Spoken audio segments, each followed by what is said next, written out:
বগুড়ার সবচাইতে VIP hotel Asia, এখান থেকে মিষ্টি কেনেন, মিষ্টি কিনে ওখান থেকে বাড়িতে যায় মিষ্টিটা একটু ফাঁক করবেন, ফাঁক করে ওর ভিতরে ট্যাবলেট ঢুকিয়ে দিবেন, আবার পূর্বের মতো মিষ্টি বানায় ছেলের সামনে খাইতে দেবেন। আশা করা যায় মিষ্টিও খাওয়া হবে, ট্যাবলেটের ভিতরে চলে যাবে, আপনার সন্তানটাও সুস্থতা লাভ করবে। ডাক্তারে এমন কৌশল বাবার কাছে চমৎকার মনে হলো, বাবা তাই আমল করলেন, মিষ্টির ভিতরে ট্যাবলেট ঢুকে দিয়া ছেলের সামনে প্লেটে বা ফ্রিজে খাইতে দিয়েছে। বাজান তুমি মিষ্টিটা খাও, আমি তোমার জন্য এক গ্লাস পানি নিয়ে আসি।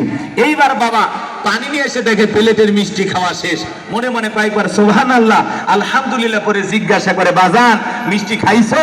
ছেলে উত্তর করে বলে, হ্যাঁ আব্বা মিষ্টি খাইছি ঠিকই, কিন্তু মিষ্টির ভিতরে যে পিসি ছিল ওইটা খাই নাই। আজকে সমাজের অবস্থা তাই, বলে হুজুর ওয়াজ করেন, কোনো সমস্যা নাই। আমরা যখন বলি তিবিয়ান আল্লি কুল্লি শাই, মানব জীবন পরিচালনা করার জন্য রান্নাঘর থেকে পার্লামেন্ট পর্যন্ত যত নিয়ম নীতি দরকার দিয়েছেন বিশ্ব সরকার, তখন এক শ্রেণীর মানুষের কাছে এই কোরআন হাদিসের হক কথাগুলো সহ্য হয় না। কথা বলে ঠিক না? মনে রাখবেন আপনার জন্য কেউ জায়গা তৈরি করে দেবে না, নিজের জায়গা নিজেকে তৈরি করে নেওয়া লাগবে। কথা বলেন ঠিক কিনা? এই পৃথিবীর জমিনে নবী রাসূলের দাওয়াতি কাজ করেছেন, তাদের দাওয়াতি কাজেও কাফের বেঈমানরা বাধার পাঁচিল তৈরি করে দিয়েছিলেন। এরপরে আল্লাহর পয়গম্বররা শত বাধার পাঁচিলকে ভেঙে আল্লাহর জমিনে আল্লাহর পথে মানুষকে দাওয়াত দিয়েছেন। কথা বলেন ঠিক কিনা? আপনার আমার প্রিয় নবী কালেমার দাওয়াত দিকে কোরআনের প্রচার করতে গিয়ে মার খেয়েছেন, রক্ত ঝরিয়েছেন, দান্দার মোবারে শহীদ হয়ে গেছেন। সাহাবায়ে কেরাম দ্বীনকে প্রতিষ্ঠিত করতে গিয়ে মার খেয়েছেন, রক্ত ঝরিয়েছেন, জীবন দিয়েছেন। ও বাংলার মুসলমান, 1952 সালে এদেশের মানুষ যদি ভাষার জন্য জীবন দিতে পারেন, 1971 সালে আপনার আমার পূর্বপুরুষেরা এই দেশের স্বাধীনতার জন্য দেশের মাটির জন্য যদি জীবন দিতে পারেন, 2024 সালে স্বৈরাচার জালেমকে বিদায় করে দেওয়ার জন্য 2000-এরও বেশি মানুষ যদি জীবন দিতে পারেন, রক্ত দিতে পারেন, প্রয়োজন যদি হয় আল্লাহর এই জমিন আল্লাহর দ্বীনকে প্রতিষ্ঠিত করার জন্য, কোরআনের সমাজ ব্যবস্থা কায়েম করার জন্য নবীদের মতো সাহাবায়ে কেরামদের মতো বুকের তাজা রক্ত দিতে হয় আল্লাহর কোরআনের জন্য, দ্বীনের জন্য, ইসলামের জন্য। কারা কারা বুকের তাজা রক্ত দিতে রাজি? তুই হাত তুলে আল্লাহকে দেখা। লিল্লাহি তাকবীর। আর সোজা করেন, টান টান করে হাত তোলেন, মাঝে মাঝে হাত দেখা দেখা যায়, দুই হাত সোজা করার শক্তি নাই, আপনি পুরুষ মানুষ।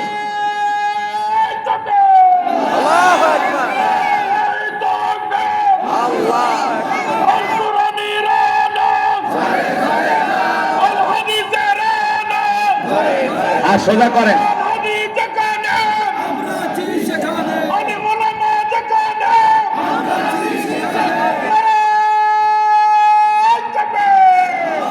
আর সোজা করে রাখেন, আমি কি হাত নামাইতে বলেছি? আর সোজা করেন, যে মাঝে মাঝে হাত দেখা দেখা যায়, দুই হাত সোজা করার শক্তি নেই, আপনি পুরুষ মানুষ। দুধ, ডিম, ভিটামিন, ক্যালসিয়াম মাঝে মাঝে কিনে খাবেন, একেবারে দুর্বল হলে চলতে পারবেন। আর সোজা করেন, সোজা করেন, এরকম হাত টান টান করে তুলে রাখেন। আমার আল্লাহ রাব্বুল আলামিন বলেন, ইন্নাল্লাহা আশতারা মিনাল মুমিনিনা আনফুসাহুম ওয়া আমওয়ালাহুম বিআন্না লাহুমুল জান্নাহ। সূরা তাওবার 111 নম্বর আয়াতে আল্লাহ রাব্বুল আলামিন জানিয়ে দিলেন, নিশ্চয়ই মুমিন বান্দাদের জান মাল আমি আল্লাহ ক্রয় করে নিয়েছি, বিনিময়ে দেব জান্নাত। বলুন সুবহানাল্লাহ। তাহলে বলেন তো বাজান, আপনার আমার জীবনের মালিক কে? আল্লাহ। এই বগুড়ার যুবকেরা ভালো করে বলো তো, এই জীবনের মালিক কে? আল্লাহ। প্রেম করবার প্রেমিকাকে পার্কে নিয়ে যায়, ডায়লগ দিবা, এ জীবন তোমার, তুমি শুধু আমার। ওরে হাইব্রিড যুবক, এই জীবনের মালিক কে? আপনার আমার সম্পদের মালিক কে? আল্লাহর দেয়া জীবন, আল্লাহর দেয়া সম্পদ, আল্লাহর পথে খরচ করতে রাজি আছেন তো মুসলমান? রাজি আছেন তো ইনশাআল্লাহ? রাজি আছেন তো ইনশাআল্লাহ? বাম হাত নামান, শুধু ডান হাত তুলে রাখেন, শুধু ডান হাত। আল্লাহ রাব্বুল আলামিন বলেন, ইল্লা আসহাবাল ইয়ামিন ফি জান্নাতিন ইয়াতাসাআলুন। ডানপন্থী যারা জান্নাতের বাগানে থাকবে তারা, ডানপন্থী যারা আল্লাহর প্রিয় তারা বলুন আল্লাহু আকবার। কোনো কথা হবে না। কিছুক্ষণ আগেই বললেন হুজুর জীবন দিতে রাজি, রক্ত দিতে রাজি। আপাতত জীবন রক্তর দুইটার কোনোটাই দিতে হবে না। ডান হাতটা পকেটের ভিতর ঢুকে দিয়েছে, যা পারেন যতটুকু পারেন এটা ফিরে কোরআন মাহফিলের জন্য প্রাণ ভরে দান করবেন। সোজা ডান হাত পকেটে দেন, আমিও দিচ্ছি। নিজের পকেটে হাত দেবেন, অন্য কারো পকেটে হাত দিয়ে পকেট মার বলে মার খাবেন না। সবাই পকেটে হাত দেন, আমিও দিচ্ছি। ছেলেবেলা যারা আছেন, যাদেরকে স্বেচ্ছাসেবকের দায়িত্ব দেওয়া আছে, ব্যাগ নিয়ে, রুমাল নিয়ে, চাদর নিয়ে, যার কাছে যা আছে তাই নিয়ে মাঠে নামো, খেলা হবে, খেলা হবে। ছেলেবেলা যাচ্ছে, সবাই প্রাণ ভরে দান করেন। সবাই পকেটে হাত দেন, সবাই পকেটে হাত দেন, আমিও দিচ্ছি, দেন। সবাই পকেটে হাত দেন, যে যা পারেন যতটুকু পারেন প্রাণ ভরে দান করেন। আল্লাহ আপনাদের দান করা তৌফিক দান করুন। জোরে বলুন আমিন। আরেকটু জোরে বলুন আমিন। ছেলেপেলে কই, ছেলেপেলে কই?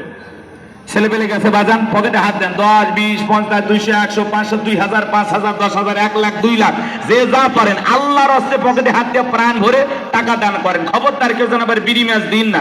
2014 সালে ওয়াজ করতে গেছিলাম রংপুর তারাগঞ্জ, ওই জায়গায় কালেকশন চলতেছিল। একজন ব্যাগের ভিতর দিয়েছিল 2 প্যাকেট বিড়ি, দিয়ে লেগে দিয়েছে 1 প্যাকেট মাহফিল কমিটির আর 1 প্যাকেট বক্তার। কত বড় দুষ্ট মানুষ, চিন্তা করেন। এরকম দুষ্টমি করা যাবে না। সবাই পকেটে হাত দিয়ে আল্লাহর হস্তে টাকা বের করে দেন। মহিলা প্যান্ডেল আছে? আছে ভাই, মহিলা প্যান্ডেল আছে? টাইম কই? মহিলা প্যান্ডেল আছে? আমার মা বোন যারা বসে আছেন, মা আমি জানি বগুড়া জেলার মা বোনদের হাতে রান্না যেমন ভালো, মনটা তার সাথে বেশি ভালো। আল্লাহ আমার মা বোনদেরকে বেশি করে দান করেন, তৌফিক দান করুন। জোরে বলুন আমিন। যাদের মন আয়েশা ফাতেমা খাদিজার মতো নরম, তারা অবশ্যই দান করবে। আল্লাহ বগুড়ার মা বোনদেরকে বেশি করে দান করেন।